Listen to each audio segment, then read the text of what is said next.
Hello everyone, welcome back to Surya's Travel and Cooking World. അപ്പോൾ കൂടുതൽ cooking വീഡിയോസും craft work വീഡിയോസും കാണുന്നതിനായി ഈ ചാനൽ ഇതുവരെ സബ്സ്ക്രൈബ് ചെയ്യാത്തവർ ദയവായി സബ്സ്ക്രൈബ് ചെയ്യുക, അടുത്തുള്ള ബെൽ ബട്ടൺ കൂടെ ഇനേബിൾ ചെയ്യുക. അപ്പോൾ ഇന്ന് നമ്മളിവിടെ തയ്യാറാക്കാൻ പോകുന്നത് ചോക്ലേറ്റ് ബർഫി ബോൾസ് ആണ്. അപ്പോൾ ചോക്ലേറ്റ് ബർഫി തയ്യാറാക്കുന്നതിനായിട്ട് നമുക്ക് ആദ്യം തന്നെ ഖോയ റെഡിയാക്കണം. ഖോയ എന്ന് പറയുന്നത് നമ്മുടെ പാല് കുറുക്കിയതാണ്. അത് 1/2 കപ്പ് പാല് ഞാൻ എടുത്തിട്ടുണ്ട്, 2 teaspoon butter, 3 table spoon sugar, 1/2 cup milk പൗഡറും കൂടെ എടുത്തിട്ടുണ്ട്. അപ്പോൾ ഇത്രയും വെച്ചാണ് നമ്മൾ ഖോയ റെഡിയാക്കുന്നത്. ആദ്യം തന്നെ നമുക്ക് പാൻ അടുപ്പിൽ വെച്ച് ചൂടാക്കാം. ലോ ഫ്ലെയിമിലിട്ട് വേണം ഇത് നമുക്ക് കുക്ക് ചെയ്തെടുക്കാനായിട്ട്. പാൻ ചൂടാകുമ്പോൾ നമുക്കതിലേക്ക് എടുത്ത് വെച്ചിട്ടുള്ള ബട്ടർ ഇട്ട് കൊടുക്കാം. ബട്ടർ ഒന്ന് നന്നായിട്ട് മെൽറ്റ് ആകുമ്പോഴത്തേനും നമുക്കതിലേക്ക് പാലൊഴിച്ച് കൊടുക്കണം. നമ്മൾ ഈ കോയ അഥവാ മാവ എന്നൊക്കെയാണ് നോർത്ത് ഇന്ത്യൻ സൈഡിൽ ഇത് അറിയപ്പെടുന്നത്. നമ്മൾ പാല് കുറുക്കിയെടുക്കുക എന്ന് പറയും. അപ്പോൾ ഈ കോയ വെച്ച് ധാരാളം സ്വീറ്റ്സാണ് നോർത്ത് ഇന്ത്യൻ സൈഡിലവർ റെഡിയാക്കുന്നത്. ഗുലാബ് ജാമുൻ, അതുപോലെ നമ്മുടെ ഈ ചോക്ലേറ്റ് ബർഫി, ഒരുപാട് സ്വീറ്റ്സ് നമുക്കിത് വെച്ച് റെഡിയാക്കിയെടുക്കാൻ പറ്റും. അപ്പോൾ ഇൻസ്റ്റൻ്റായിട്ട് നമുക്ക് പെട്ടെന്ന് റെഡിയാക്കാനായിട്ടാണ് മിൽക്ക് പൗഡർ വെച്ച് കോയ റെഡിയാക്കിയെടുക്കാൻ പറ്റുന്നത്. മറ്റേ ഇനി പാല് നമുക്കിതിനകത്ത് ഒഴിച്ചു കൊടുക്കാം.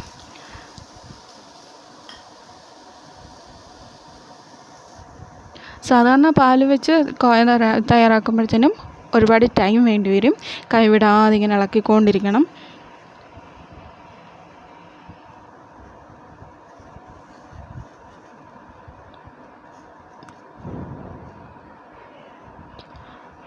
പാലൊന്ന് ചെറുതായിട്ടൊന്ന് കുറുകി വരുമ്പോഴത്തേനും നമുക്കതിലേക്ക് ഇനി പാൽപ്പൊടി ആഡ് ചെയ്ത് കൊടുക്കണം.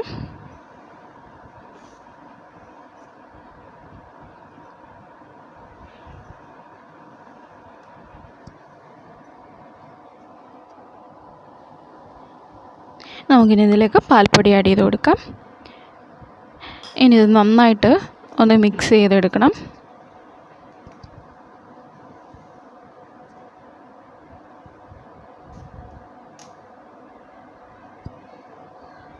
പാൽപ്പൊടി നന്നായിട്ട് മിക്സ് ചെയ്ത് കഴിഞ്ഞാൽ നമുക്കതിലേക്ക് ഷുഗർ ആഡ് ചെയ്ത് കൊടുക്കാം.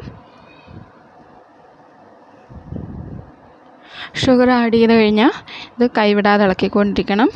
കാരണം ഷുഗർ പെട്ടെന്ന് അടുക്കി പിടിക്കാൻ സാധ്യതയുണ്ട്. അപ്പം നമ്മൾ കൈവിടാതെ നന്നായിട്ട് മിക്സ് ചെയ്ത് കൊടുക്കണം.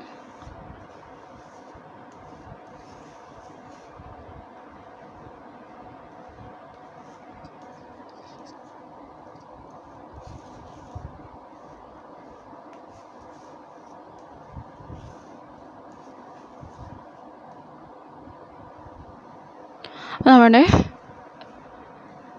പാൽ കട്ടി ചെറുതായിട്ട് കുറുകി വന്നിട്ടുണ്ട്.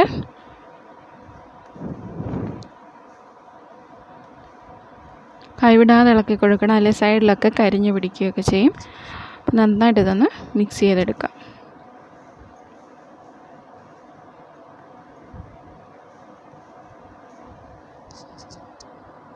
അപ്പോൾ നമ്മുടെ പാല് നന്നായിട്ട് കുറുകി വരുന്നുണ്ട്. കൈവിടാതെ ഇത് ഇളക്കി കൊടുത്തുകൊണ്ടേയിരിക്കണം. അപ്പോൾ നമ്മുടെ ഖോയ ഇവിടെ റെഡി ആയിക്കൊണ്ടിരിക്കുകയാണ്. നന്നായിട്ടിത് കുറുകി വന്നിട്ടുണ്ട്. കുറച്ചുകൂടെ ആവാനുണ്ട്. അതായത് ഈ പാനിൽ നിന്ന് ഇത് വിട്ട് വരുന്ന ആ ഒരു സ്റ്റേജ് വരും. ആ സമയത്താണ് നമുക്കിത് ഫ്ലെയിം ഓഫ് ചെയ്യേണ്ടത്. അതുവരെ നന്നായിട്ടിത് ഇളക്കി കൊടുത്തുകൊണ്ടേയിരിക്കണം.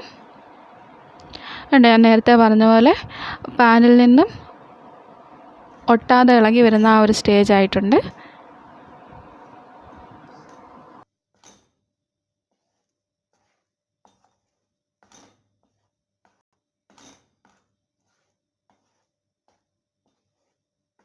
അപ്പം നമ്മുടെ പാല് കുറുക്കിയതല്ലെങ്കിൽ ഖോയ ഇവിടെ റെഡി ആയിട്ടുണ്ട്. നമുക്കിനി ഫ്ലെയിം ഓഫ് ചെയ്യാം. അപ്പോൾ നമ്മുടെ ഖോയ ഇവിടെ റെഡി ആയിട്ടുണ്ട്, അഥവാ പാൽ കുറുക്കിയത്. നമുക്കിനി ഇത് തണുക്കാനായിട്ട് വെക്കണം. മറ്റൊരു പാത്രത്തിലേക്ക് വെച്ച് തണുപ്പിക്കാൻ വെക്കാം. ഇത് തണുത്തതിന് ശേഷമുള്ളതാണ്. നമുക്കിനി ഇത് വെച്ച് ധാരാളം സ്വീറ്റ്സ് തയ്യാറാക്കാൻ സാധിക്കും. അപ്പോൾ നമുക്കിനി ഇത് വെച്ച് നമ്മുടെ ചോക്ലേറ്റ് ബർഫി എങ്ങനെ തയ്യാറാക്കുന്നത് നോക്കാം. അപ്പോൾ ചോക്ലേറ്റ് ബർഫി തയ്യാറാക്കാനായിട്ട് നമുക്കൊരു പാൻ അടുപ്പിൽ വെച്ചിട്ട് ചൂടാക്കിയിട്ട് അതിലേക്ക് 1/2 കപ്പ് പാല് ഒഴിച്ചു കൊടുക്കാം. ഇനി നമുക്കിതിലേക്ക് 2 ടീസ്പൂൺ കസ്റ്റേർഡ് പൗഡർ ആഡ് ചെയ്ത് കൊടുക്കുകയാണ്. കസ്റ്റേർഡ് പൗഡർ ഓപ്ഷണലാണ്. ഇനി നമുക്കിത് നന്നായിട്ടൊന്ന് മിക്സ് ചെയ്തെടുക്കണം. ഇനി ഇതിലേക്ക് 1 ടേബിൾ സ്പൂൺ ഷുഗർ കൂടെ ആഡ് ചെയ്ത് കൊടുക്കുക. അപ്പോൾ ഷുഗറൊക്കെ ഇതിലേക്ക് നന്നായിട്ട് മെൽറ്റ് ആയിട്ടുണ്ട്. അതിലേക്ക് നമുക്ക് നമ്മുടെ ഖോയ ഇട്ട് കൊടുക്കാം. അപ്പോൾ നമുക്കിനി ഇത് ലോ ഫ്ലെയിമിലിട്ട് നന്നായിട്ട് ഇതൊന്ന് മിക്സ് ചെയ്തെടുക്കണം. നമ്മൾ ഖോയ റെഡിയാക്കിയ പോലെ തന്നെ നന്നായിട്ട് ഇതൊന്ന് കുറുക്കിയെടുക്കാം. അപ്പോൾ നമ്മുടെ ബർഫിക്കുള്ള മിക്സ് നന്നായിട്ട് കുറുക്കി വന്നിട്ടുണ്ട്. നമുക്കിനി ഫ്ലെയിം ഓഫ് ചെയ്യാം. എന്നിട്ട് ഇത് തണുക്കാനായിട്ട് വെക്കാം. അപ്പോൾ നമ്മുടെ ചോക്ലേറ്റ് ബർഫിക്കുള്ള മിക്സ് ഇവിടെ ചെറുതായിട്ട് തണുത്തിട്ടുണ്ട്. നമുക്കിനി ഇത് 2 പാർട്ടാക്കി മാറ്റാം. എന്നിട്ട് നമുക്ക് ഒരു പാർട്ടിലേക്ക് കൊക്കോ പൗഡർ ആഡ് ചെയ്ത് കൊടുക്കാം. 3 ടീസ്പൂൺ കൊക്കോ പൗഡറാണ് ഞാനിവിടെ ആഡ് ചെയ്ത് കൊടുക്കാൻ പോകുന്നത്.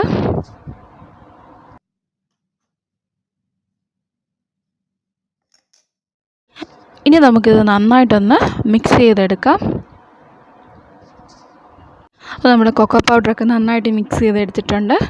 നമുക്കിനി ഇത് ചെറിയ ചെറിയ ബോൾസ് ആക്കി എടുക്കണം.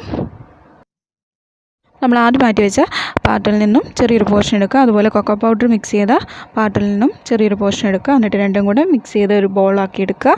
അപ്പോൾ നമ്മൾ എങ്ങനെ എല്ലാം ബോൾസ് ആക്കി എടുത്തിട്ടുണ്ട്. നമ്മുടെ ചോക്ലേറ്റ് ബർഫി റെഡി ആയിട്ടുണ്ട്. നമുക്കിനി ഇത് ഫ്രീസറിൽ വെച്ച് ഒരു ഹാഫ് ആൻ അവർ ഫ്രീസ് ചെയ്തെടുക്കണം. അപ്പോൾ ഞാൻ അതിനായിട്ടൊരു പ്ലാസ്റ്റിക് കണ്ടെയ്നറിനകത്ത് അലുമിനിയം ഫോയിൽ വെച്ചിട്ടുണ്ട്. അതിലേക്ക് നമുക്ക് നമ്മുടെ ചോക്ലേറ്റ് ബർഫിയുടെ ഓരോ ബോൾസും വെച്ച് കൊടുക്കാം. അപ്പം നമുക്കിനി ഇത് അടച്ച് ഫ്രീസറിൽ ഹാഫ് ആൻ അവർ വെക്കാം. അപ്പോൾ ഞാൻ അരമണിക്കൂറിന് ശേഷം ഫ്രീസറിൽ നിന്ന് എടുത്തതാണിത്. നമ്മുടെ ചോക്ലേറ്റ് ബർഫി ബോൾ ഇവിടെ റെഡി ആയിട്ടുണ്ട്. വളരെ സിമ്പിൾ ആൻഡ് ടേസ്റ്റി റെസിപ്പിയാണിത്. എല്ലാവരും ഇതൊന്ന് ട്രൈ ചെയ്യണം. അപ്പം നമ്മുടെ ചാനൽ ആദ്യമായി കാണുന്നവരാണെങ്കിൽ സബ്സ്ക്രൈബ് ചെയ്യാൻ മറക്കല്ലേ. ഈ ഒരു റെസിപ്പി ഇഷ്ടപ്പെട്ടാൽ ലൈക്ക് ചെയ്യുക, ഷെയർ ചെയ്യുക, കമൻറ്റ് ചെയ്യുക.